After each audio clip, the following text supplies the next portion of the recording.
Was that Marcus again? It was. He wants to get together Saturday, the usual spot.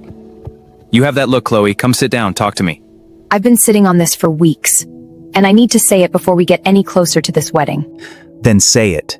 I need you to pull back from Marcus, from David, from Jerome, from all of them. Less weekends, less calls, less of them sitting in the middle of every plan we try to make together. I need to know that when we stand at that altar... That you are what I chose. Yes. Then sit down. Because if this matters enough to carry for weeks, it matters enough to say properly. Talk to me, not the version you rehearsed, the real version. Every weekend, every call, every plan, they are always somewhere inside it. And I am right here, standing right here. And I need to know that I am not competing with a group of men for my own fiancé's attention. You are not competing with anyone. It feels like I am. Then help me understand that feeling. One time, one specific moment, where I chose them over something that actually mattered to you. Not a feeling, a moment. One real example. You cannot find one. That's not the point. It is the point. Because 12 months, Chloe, not one missed dinner, not one broken promise, not one night you called and I did not answer. If there is a pattern, show it to me. I am right here. Show me the evidence. The evidence is that they are always there, in your plans, in your phone. I should not have to share you this much before we are even married. I hear you. But listen to what you are actually asking. You are asking me to end 15 years of brotherhood. Men who showed up when I had nothing, when my father died, when everything I built the first time collapsed and I had to start from zero. You are asking me to treat that loyalty like a subscription I can cancel because it makes someone else uncomfortable. I am asking you to be a husband. No. You are asking me to remove every person who knew me before you walked into my life, so that the only world I have left is the one you can see and the one you can manage. That is not a marriage, Chloe. That is not what I said. No, but it is what you meant. And I think, somewhere underneath all of this, you already know that. My father had a circle just like yours, brotherhood. That is what he called it too. And my mother sat in that house every weekend raising 3 kids while he lived a whole life she was not part of. And she loved him, and it still was not enough. And she was 52 years old with nothing but years of waiting in a house full of his absence. Completely. I swore I would never be her. What your mother went through was real. That pain belongs to her and it belongs to you, and I am not here to argue with it. But Chloe, look at me, not at your father, not at the man your mother warned you about, at me. 12 months. What did you actually see? I saw a good man. Then why are you treating me like a suspect? Because good men leave too. Good men get comfortable and then they choose other things. Good men make promises and then life gets loud and the promises get quiet and you look up one day and you are your mother. And so before we even begin, your solution is to make my world small enough that there is nothing left to choose over you. I just want to feel safe. I know you do, but cutting off Marcus does not make you safe, Chloe. It makes me isolated. And here is what nobody tells you about isolation. It does not cure fear. It feeds it. So what am I supposed to do with it? Face it, not through me, inside yourself. Because the fear is not living in my phone, it is living in the story you have been telling yourself since you were a little girl watching your mother disappear. And I cannot edit that story for you. All I can do is refuse to become the villain in it. What if I do not know how to face it? Then that is the real conversation. Not this one about Marcus. That one. The one about your father.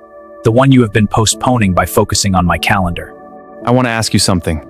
And I need you to answer it from the truest place inside you. Not from the fear, from you. Okay? If I ended every friendship tomorrow, if Marcus and David and Jerome were completely gone from my life, would the fear go quiet?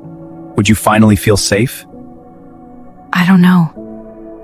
That answer right there is the most important thing you have said tonight. Why?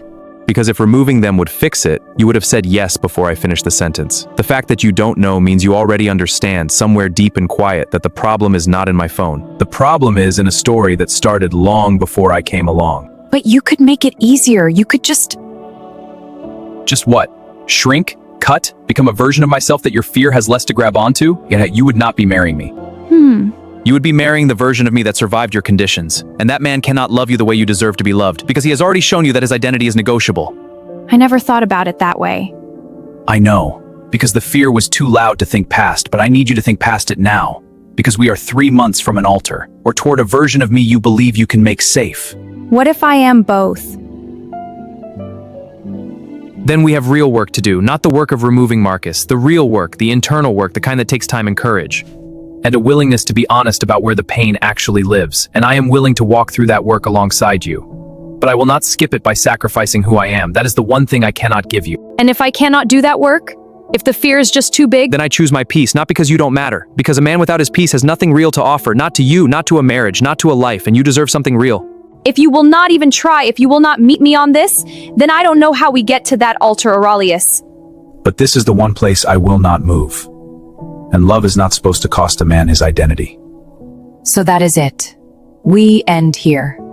Over friends. We don't end here over friends. We pause here over fear, yours and mine. Because I am afraid too. I am afraid of what it means to watch someone I love choose a wound over a future.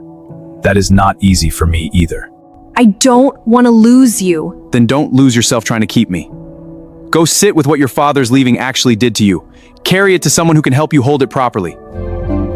And when you come back as the woman who chose to heal, not the woman who chose to control. And if I come back like that, you'll still be here? That depends entirely on who comes back. If it is the woman I propose to, we talk. If it is her representative, I will hold the door open for her myself.